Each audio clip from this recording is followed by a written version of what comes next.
Today is a special day. For me, it's my birthday.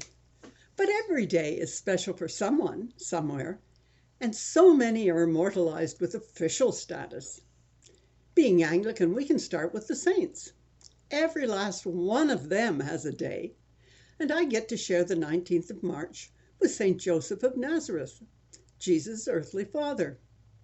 Our church is named after St. Monica, who gets the 27th of August, and her son, St. Augustine, gets the 28th.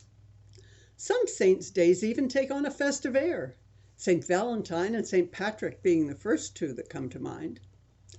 And then there are national days that give us holidays. The 1st of July, that celebrates the day that Queen Victoria and the Fathers of Confederation got together to create a nation.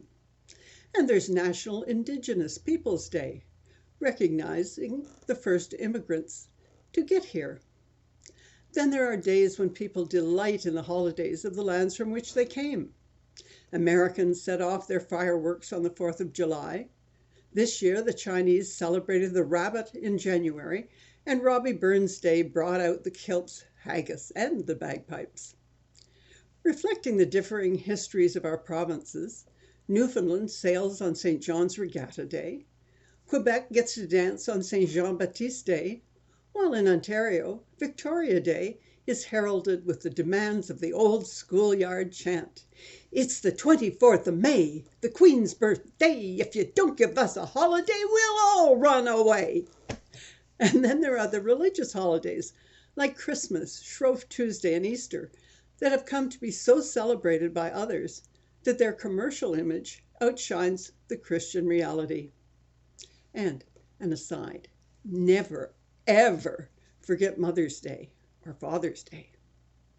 We have days to salute people and deeds of courage and tragedy, Remembrance Day, Holocaust Day, and the day for the Terry Fox Run.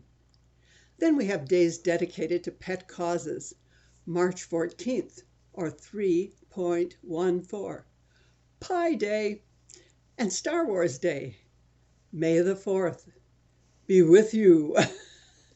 How about National Scrabble Day, Yo-Yo Day, Sled Dog Day, Health and Fitness Day, or Jazz Day? Each of us has our own list of days we have to remember, birthdays, anniversaries, and deaths. Much more interesting are the days whose exact date is no longer remembered, but you remember the day, the first day of school, the first day on a job, the first day you went skiing, and the day you got your driver's license.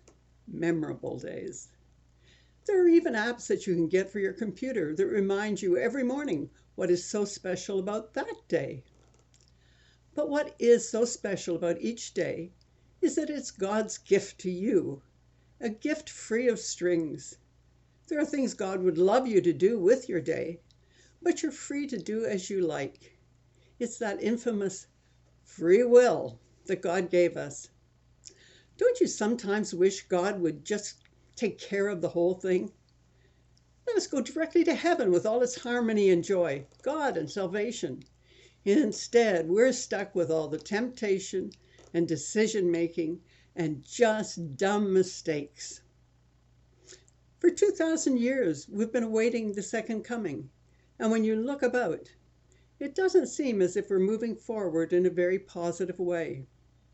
Our wars are bigger, our weapons deadlier, an ever-growing population bomb threatens the world as the environment changes. Injustice, cruelty, slavery, murder, corruption, it fills the pages of our newspapers. The airwaves deliver hatred spewing forth for 1,000 causes, and the pursuit of victimhood has become the fashion for far too many. The desire for power and greed at all levels is straining democracy, and dictators govern much of the world. And the directives of God and Jesus go increasingly unheeded. 10 commandments, and then the 10 reduced to 2 commandments. How much simpler can it get? Yet with all the sophistication of the 21st century in the first world, with entire populations educated and freedom to grow in one's faith, we seem to be moving farther away from the values of the spirit and embracing those of the material world. As we succumb to the lure of socialism, we remove the incentives of the free market. How can people be expected to work if they're better off not working? How can you convince your children to dare and do and start their own businesses with all the associated risks when government jobs offer the best pay, benefits, and pensions? We celebrate Labor Day, but not Initiative Day or Small Business Day. We need a balance to move forward. The way to becoming a multimillionaire for our youth is found in becoming an influencer or TikToking a winning flick. After that, it's in the hard work of elite sports stars or the entertainer who hit the jackpot. There are names who represent innovation in the world of technology: Bill and Melinda Gates, Elon Musk, or Steve Jobs. And inventors are solving problems of the environment and disease and COVID. Innovation is what is so desperately needed as we face the complications of global warming, not government taxation and regulation and constraints on dreaming. Everyone needs the freedom and the opportunity to dream and discover and use all the incredible gifts God gives to each child. We need to find ways to free the imaginations of our youth, not to constrain and restrict them.